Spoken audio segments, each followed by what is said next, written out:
भाइयों एवं बहनों नमस्कार।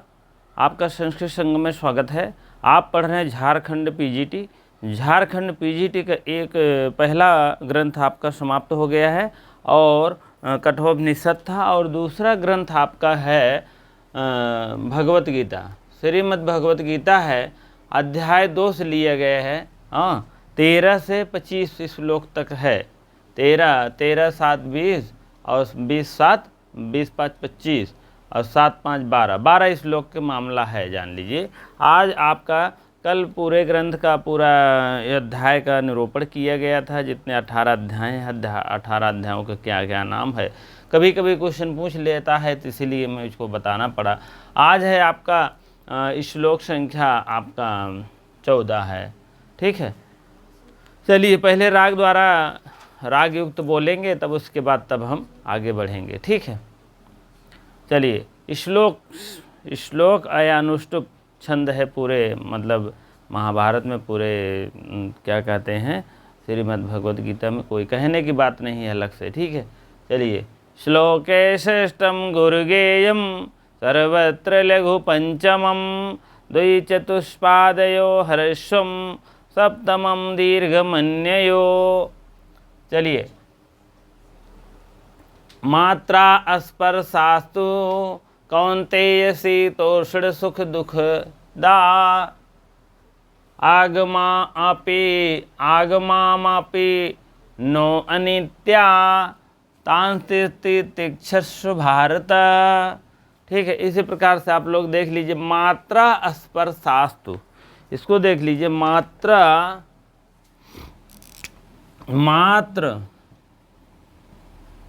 स्पर्श, और स्पर्शास्तु है स्पर्श अस्तु, अस्तु मीन हो। कौन्तेय मीन हे कौन्तेय, कुंती पुत्र। शीतोष्ण शीत धन, शीत मीन होता है ठंडा या जाड़ा, उष्ण मीन होता है गर्मी, उष्ण मीन गर्मी।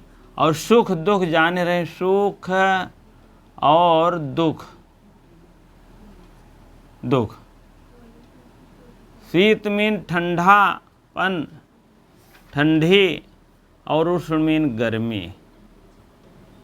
अब इनको कौन्ते मीन हे कौन्ती पुत्र, कुंती पुत्र। चलिए। मात्र स्पर्श अस्तु मीन हो, स्पर्श मीन स्पर्श, मात्र मीन मात्र। आगम अपाई,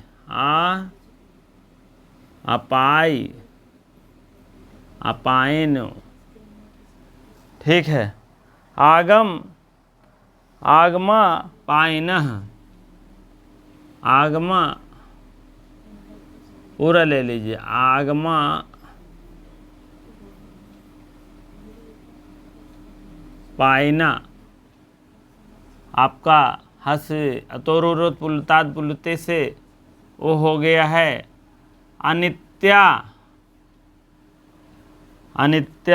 ठीक है। अनित्याह ये विसर्ग हो जाएगा, और तांसी,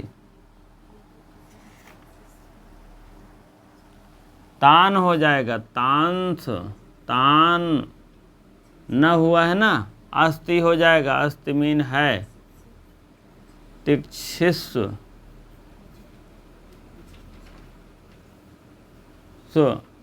भारतः।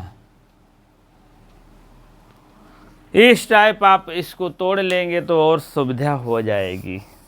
ठीक है, कह रहे हैं हे कुंती पुत्र। सबसे पहले हे कुंती पुत्र कहने का मतलब इस श्लोक में समस्त भोगों को अनित्य बतलाकर, जितने भोग विलास हैं सब नित्य नहीं है, अनित्य बतला करके क्या हो गया, बतलाकर सुख दुख द्वंद्वों के समान है करने के लिए आज्ञा दिए गए। कहने का मतलब सुख दुख एक द्वंद्व है। द्वंद्व का मतलब जानते हैं बराबर हैं। द्वंद्व में द्वंद्व समास देखे हैं जैसे माता च पिता च, उतना दर्जा माता पे उतना दर्जा पिता पे। भाई च बहन च, भाई च बहन च, ये सब दर्जा बराबर मिल रहा है।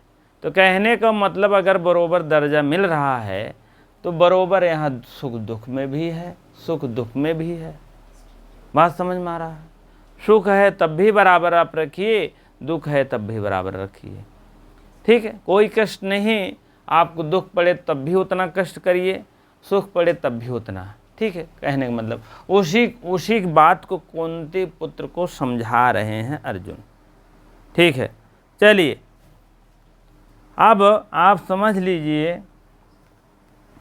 हाँ, कह रहे हैं हे कुंती पुत्र, शीत हो चाहे गर्मी हो चाहे ठंडी हो, चाहे सुख हो चाहे दुख हो, आगमा पायना, आगम पायना, आगम पायना मीन आगम जैसे विनाश और अनित्य होता है, जैसे कोई चीज़ का आगम आने पर विनाश हो, और अनित्य मीन होता है, अनित्य मीन होता है जो नित्य न हो, और अस्त मीन है तितीक्ष मीन तितीक्ष, तीखा, तीखापन जानते हैं ना, कोई तीखा नहीं होना चाहिए, कोई बुरा नहीं होना चाहिए कहने में। चाहे शीत हो चाहे उष्ण हो, उष्ण शीत उष्ण, इस समय गर्मी पड़ रही है तो कहो अरे यार गर्मी बहुत ज़्यादा पड़ रही है, शीत ठंडा पड़ने लगा तो कह रहा है अरे यार ठंडी बहुत ज़्यादा, मतलब आपको तीखा नहीं होना चाहिए।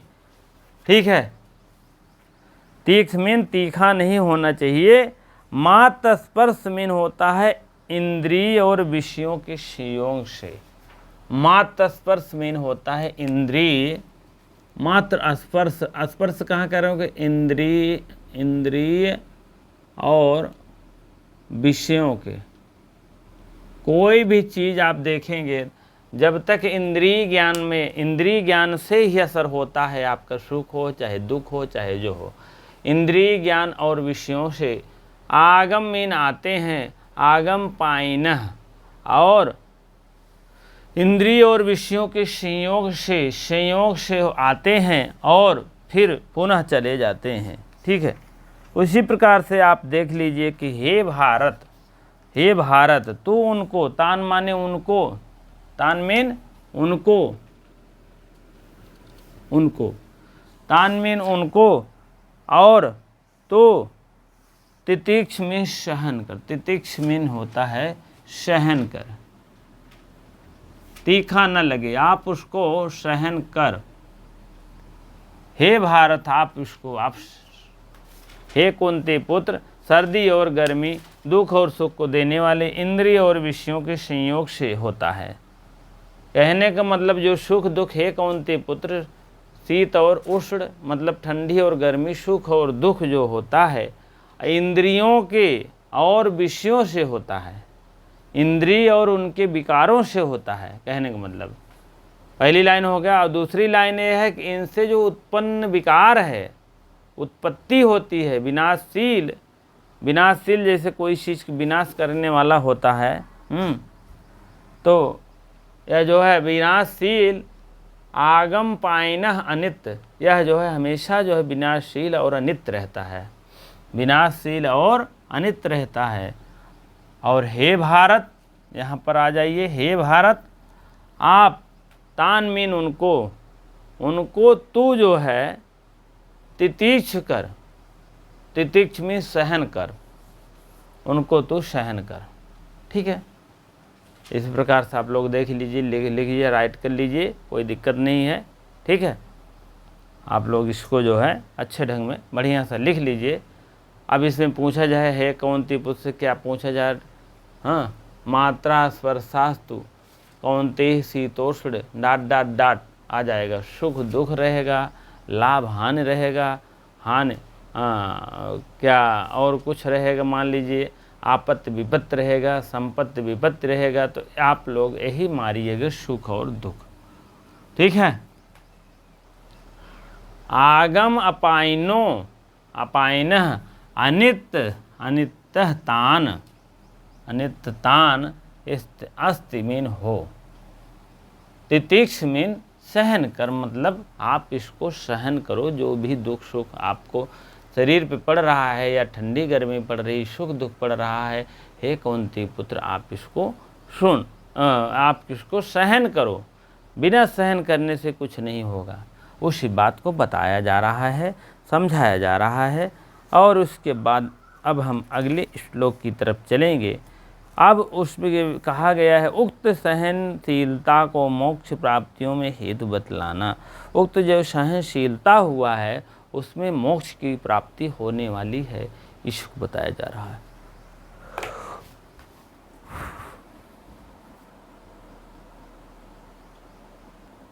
हाँ, चलिए दूसरे श्लोक की तरफ चलते हैं। 15 नंबर है, ठीक है, 15 श्लोक नंबर 15 है, ठीक है। चलिए, लोके श्रेष्ठम गुरुगेयम सर्वत्र लघु पंचमम द्विचतुष्पादयो हर्षम सप्तमम दीर्घमन्ययो। ठीक है, चलिए। यम ही न व्यथयन्ते ते ते पुरुषम पुरुषर सभा समसुख दुखम च धीर्घम सो अमृतयाय कल्पते। ठीक है, यह मीन होता है जिस, यह मीन जिस। अब देखिए उक्त मीन पहले जो कहा गया है सहनशीलता माने सहनशीलता के लिए उसको मोक्ष में बतलाना। जो सहनशीलता में कहा गया था पिछले श्लोक में, अगर सहनशीलता कर लिए हों, उतनी बात समझ में आ गई होगी, तब आपको मोक्ष मिल जाएगा, कोई बात नहीं है। ठीक है, वही बात कहते हैं। ही मीन क्योंकि, क्योंकि ही मीन क्योंकि। और उसके बाद व्यथयन्ति, व्यथयन्ति ई के या कर दीजिए, ये जो ती है वो ई में बदल जाएगी, ई के या होता है, ई के या और ता आ जाएगा। ठीक है, ई के या बदल जाएगा और यहाँ तक कंप्लीट हो जाएगा एते, एते, एते सही है ना? हाँ सही है। पुरुषम, पुरुषम मीन मान चलिए पुरुष, कोई भी दिव्य पुरुष। और हे पुरुष श्रेष्ठ, पुरुष श्रेष्ठ। ठीक है, पुरुष भ, पुरुषः भः। समद सम दुख, दुख और सुख, दुख और सुख सम माने समान समझना चाहिए। ठीक है, और दुख सुख को यहाँ लिख लीजिए, दुख सुख को समान समझना चाहिए, समझना चाहिए। धीर मीन धीर होना चाहिए, धीर, धीरता धैर्य धारण करना चाहिए, धीर। सह अमृतवाय, सह है और अमृत, अमृतवाय, अमृत के समान है। सह मीन वह अमृत के समान है। कल्पते मीन मानते हैं, योग्य होते हैं।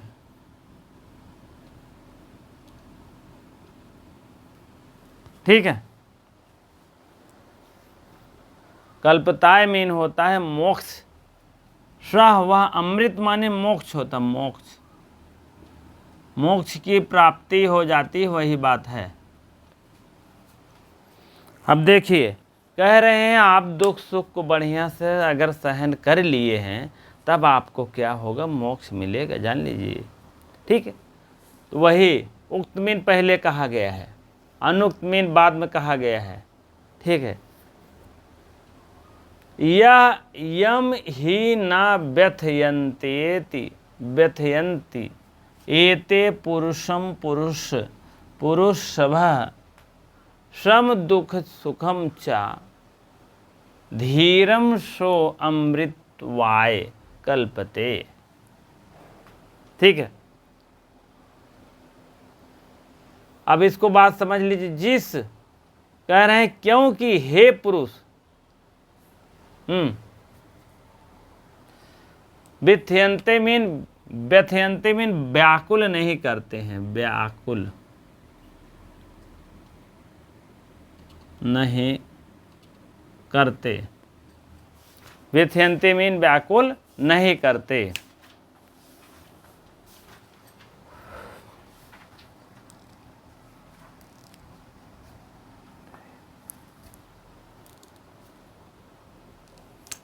और ये जो है एते मीन हो गया है इंद्रिय और विषयों के संयोग से, इंद्रिय और विषयों के संयोग से हो गया। कह रहे हैं ही यम मान जिस, ना मीन नहीं, ना मीन नहीं,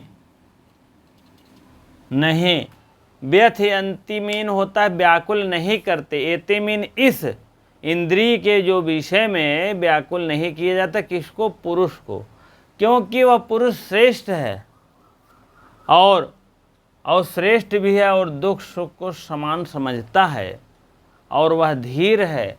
सा मीन वह अमृत माने मोक्ष की प्राप्ति करना चाहता, कल्प मीन योग्य है, ठीक है।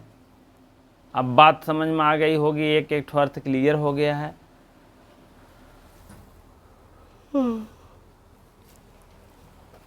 यम जिस पुरुष के विषय में बात हो रहा है, वह पुरुष जो है पुरुष श्रेष्ठ है, पुरुषों में बहुत बड़ा श्रेष्ठ है, और उसके इंद्रिय और विषय जो होता है, इंद्रिय और विषयों के जो संयोग है, उसका जो है सुख दुख में जो है समान समझता है और वह व्याकुल नहीं होता है, और सो अमृतावाय अमृत की प्राप्ति करता है, मोक्ष की प्राप्ति करने योग्य है, ठीक है। अर्थ देखेंगे, क्योंकि हे पुरुष श्रेष्ठ सुख दुख को समान समझने वाले। अब देखो, हे पुरुष श्रेष्ठ सुख दुख को समझने वाले, जिस पुरुष धीर पुरुष को, धीर पुरुष माने धीर, धीरता है, धीर पुरुष को, जिस धीर पुरुष को ये इंद्रिय एते मीन ये इंद्रिय और विषयों के संयोग से वह मोक्ष के लिए जो है एकदम फिट है, मोक्ष के लिए ही योग्य है, योग्यता है। अब तो क्लियर हो गया होगा सब बातें, क्योंकि ये सहनशीलता जो ये दुख सुख को समान समझ ले, सहन कर ले बरोबर ढंग में, उसी मोक्ष प्राप्ति के लिए वही अधिकारी है, जान लीजिएगा, ठीक है। मोक्ष की प्राप्ति के लिए वही अधिकारी है, जान लीजिएगा, ठीक है। यम ही ना विव्यथे यम ही ना व्यथयन्ति एते पुरुषम पुरुषभः सम दुख सुखम धीरः सो अमृतवाय कल्पते, ठीक है। कल्पते मीन योग बनाता है, योग्यता होती है क्या? मोक्ष की प्राप्ति के लिए योग्यता होती है।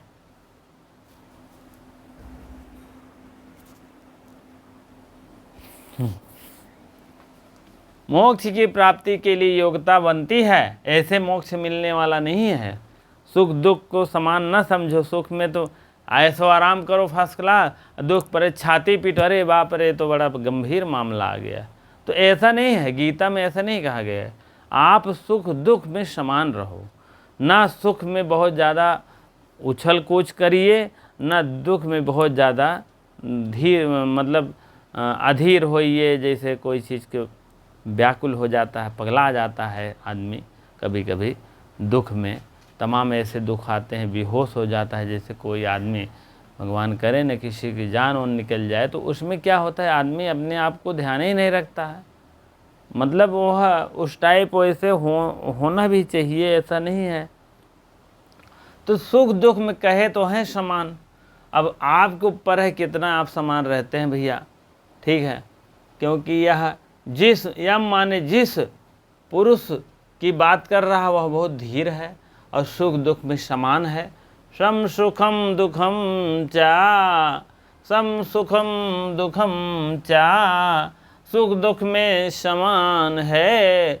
व्यथयंत एते, व्यथयंत मीन व्याकुल नहीं होता है। किस लिए? अपने जो इंद्रिय, एते माने एते, यही एते, एते माने यही सब जो इंद्रिय विशेष गुण है, इंद्रिय विषयों के संयोग है, उसमें जो है व्याकुल नहीं होता है, तब जाकर के सा अमृतम, सामृत वाय कल्पते, तब वह अमृताय के लिए योग्य हो जाता है। ठीक है, चलिए अगले मंत्र की तरफ चलते हैं। ये जान लीजिए, मंत्र ही मंत्र है। सत और असत का लक्षण है नासतो विद्यते भावो, न भावो विद्यते सतः, उभयो अपि दृष्टो अंतः सत्वस्त दृश्य भी। ये जो है बहुत बढ़िया है, बहुत वेरी वेरी इम्पॉर्टेंट है, जान लीजिए। सूक्त वाक्य भी आती है इससे, ठीक है। चलिए अभी हम लिख कर समझा रहे हैं, आप लोग राइट रखिए। हाँ चलिए अगले श्लोक की तरफ चलते हैं, 16वां अगले मंत्र की तरफ। यह जो है अर्जुन के विषय में कहा गया है, सत और असत का क्या लक्षण है, सत्य और असत का क्या लक्षण है, ठीक है। चलिए, श्लोके षष्ठम गुरुगेयम सर्वत्र लघु पंचमम, सर्वत्र लघु पंचमम, पंचमम मतलब पांचवा लघु होता है, ठीक है। श्लोके षष्ठम गुरुगेयम, षष्ठम माने छठवां पद आप देखेंगे तो गुरु हो जाएगा, पांचवा छठवा, 1 2 3 4 5 6, छठवां पद क्या होगा, गुरु हो जाएगा। श्लोके षष्ठम गुरुगेयम सर्वत्र लघु पंचमम, लघु मतलब ये होता है लघु, ये छठवां है तो पांचवा क्या है, लघु हो जाएगा। ये दीर्घ है तो ये लघु हो जाएगा। सर्वत्र लघु पंचमम, द्वि चतुष्पादयो हर्षम, द्वि मतलब दो, ये दूसरा है और चतुर्थ है, चौथा है। द्वि चतुष्पादयो हर्षम सप्तमम दीर्घ मन्ययो, सप्तमम दीर्घ मन्ययो, दीर्घ हो जाता है द्वि और चतुर्थ में, अंतिम में, ठीक है। चलिए इसी टाइप में आप लोग देख लीजिए। चलिए, नास्तो विद्यते भावो, न भावो विद्यते सता, उभयोः अपि दृष्टोवन्तः त्वनयोस्तस्त्वदर्शभिः, ठीक है। नास्तो ना मीन नहीं,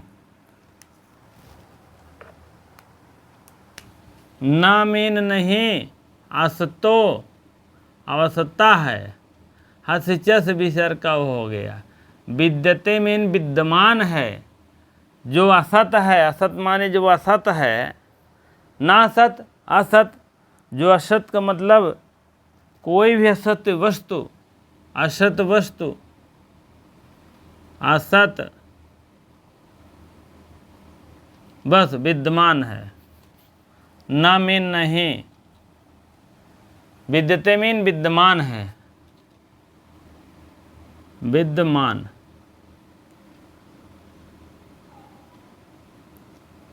भावो न भावो, ये भाव था, भाव है, सब हस से हुआ है। ना भावो, ना भावो, ना भावा हो गया। विद्यते मीन विद्यमान है, क्या विद्यमान है, विद्यमान है। सतः मीन सत और असत मीन असत।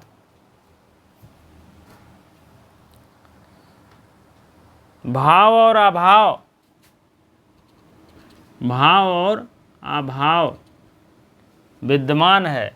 उभयो अपि, उभयः था, उभयः धन अपि कर दीजिए।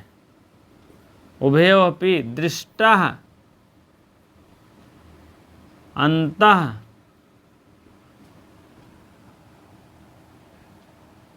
अन्तः त्वनयो है, त्वनयोः तत्त्वं दर्शभिः। ठीक है, इस टाइप है काम।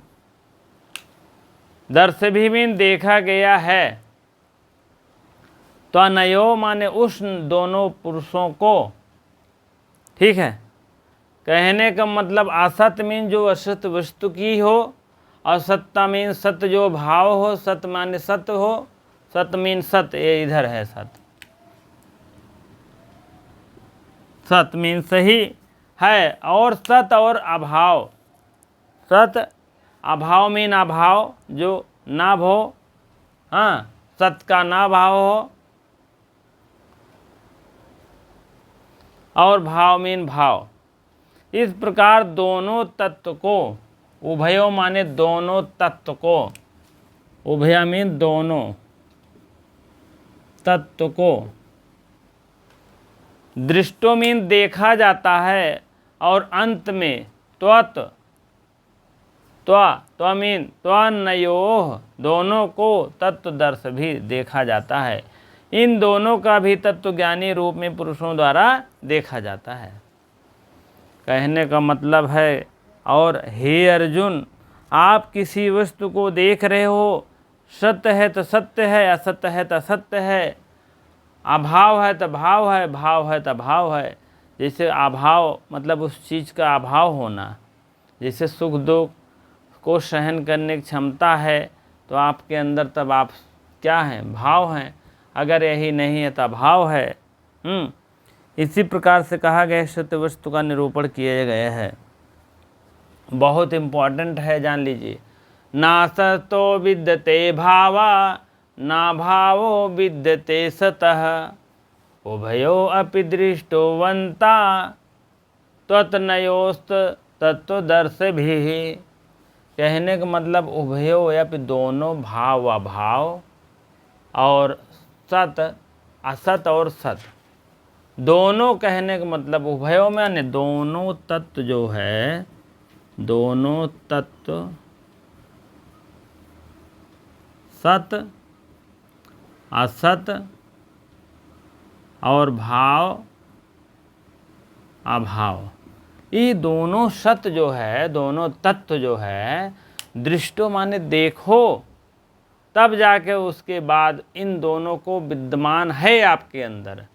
कहने का मतलब भाव अभाव सत्य असत ये सब विद्यमान है, तब आपको जो है मोक्ष की प्राप्ति हो सकती है, तब आपको ज्ञान मिल सकता है। सत्य क्या है असत्य क्या है उसको जान लीजिए, भाव क्या है अभाव क्या है उसको जान लीजिए। यह दोनों तत्वों को जानेंगे, दर्शभी देखेंगे, तब जा कर के अंत में आपको ज्ञान की प्राप्ति हो जाएगी। ठीक, यही लक्षण है जो आपके पास है, वही सत्य वही भाव है। अगर नहीं है अभाव है तो असत है। आपको कोई भी चीज़ देखेंगे तो आप अगर दिखाई देगा सत्य है, नहीं दिखाई दिएगा तो असत है। वही बात है, वही लक्षण है। विद्यते मीन विद्यमान है, उभयो मन दोनों, भाव अभाव सत असत, और दृष्टा मीन देखते हैं, अंत मीन अंत तक, त्वतनयो माने अपनी आँखों के द्वारा जो है दर्शति मीन देखते हैं इन तत्वों को। यही सत असत और भाव अभाव। ठीक है, चलिए बातें समझ में आ गई होगी। उसके बाद तब देखते हैं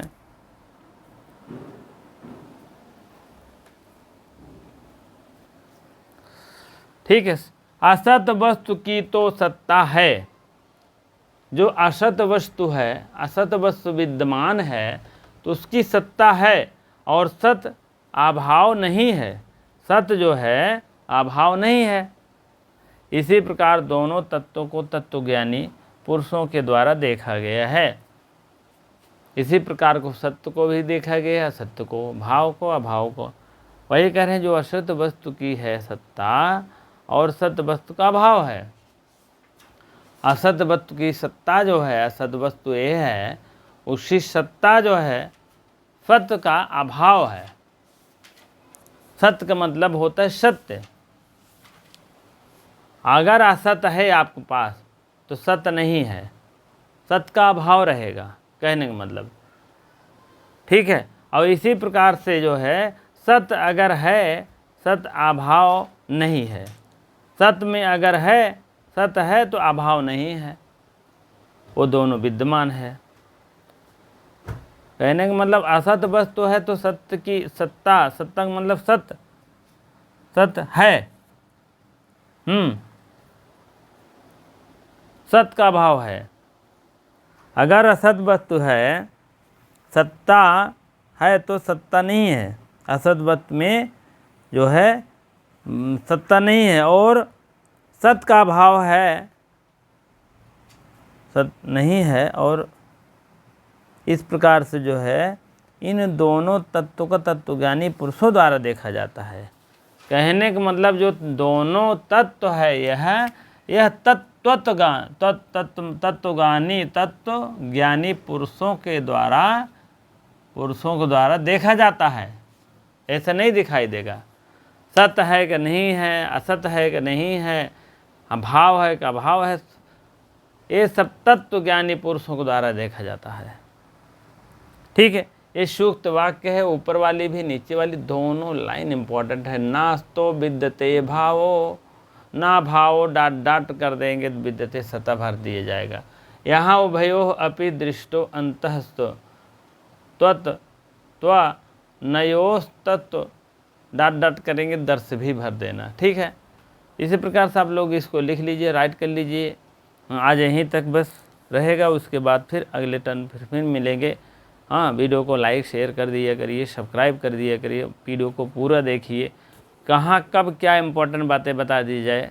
ठीक है, इसी प्रकार से पूरा वीडियो देख कर ही बंद किया करिए। कोई भी हो लाइक शेयर अपने मित्रों के पास अवश्य कर दिया करिए। ठीक है, बहुत बहुत धन्यवाद इतनी देर वीडियो में बने रहने के लिए।